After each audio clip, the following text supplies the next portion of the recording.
I don't kneel for anyone but God. Those were the words that stopped the entire ceremony. The bride dropped her bouquet. The groom's jaw tightened. The pastor, holding the vows in his trembling hands, looked around as if waiting for someone, anyone, to explain what had just happened. And in the center of it all stood Martha Lee, a 58-year-old housekeeper with tired eyes, salt and pepper curls tucked into a neat bun, and a spine as straight as the truth she had just spoken. But to understand how a wedding unraveled with just 10 words, you have to go back 2 weeks earlier. The dress and the disrespect.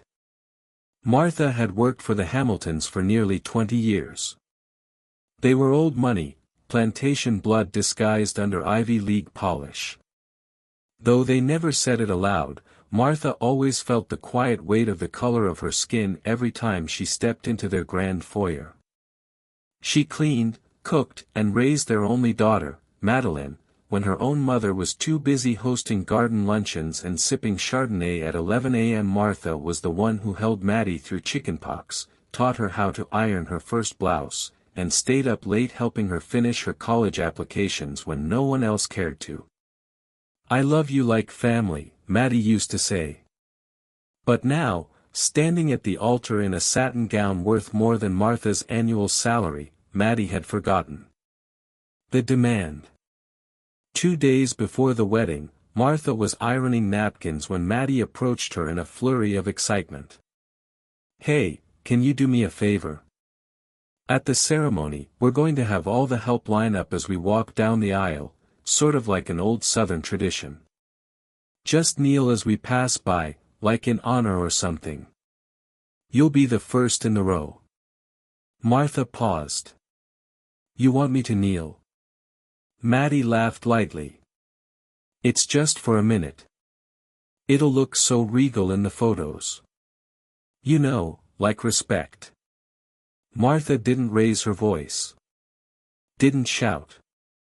She just stood tall, meeting Maddie's eyes as she spoke. "I don't kneel for anyone but God." The fallout. Whispers spread like wildfire through the wedding party. She said what? In front of everyone? Maybe she's too old to be working. The morning of the wedding, the tension was thick. The chairs were arranged, the string quartet tuned their instruments, and guests with last names like Astor and Vanderbilt fanned themselves beneath the southern sun. Maddie approached Martha one last time. Her voice was soft but laced with steel. "If you can't do this one thing for me, maybe you shouldn't be here at all." "I raised you better than that," Martha replied gently. And with that, she turned to leave. The vows that never came. At 4 p.m., Maddie walked down the aisle alone. Her smile was plastic. Her groom, Brett, stood beneath the floral arch, uneasy. The wedding planner gave the cue. The string quartet played. But as Maddie passed the row where the staff was supposed to kneel, no one did. The photographers didn't click. A hush fell. Then Brett spoke. "Where's Martha?" "She chose not to be part of this," Maddie said coolly. Brett nodded slowly, then stepped away from the altar. "I'm sorry," he said aloud, turning to the guests. "I can't marry someone who disrespects the very people who helped raise her. If you can't honor Martha, then you don't know love." Gasps. Chairs scraping. A stunned silence. The wedding was cancelled, right before the vows. The aftermath. Martha was back at her modest apartment when Brett knocked on her door the next morning. "I wanted to thank you," he said. "For what?" "For showing me what integrity looks like."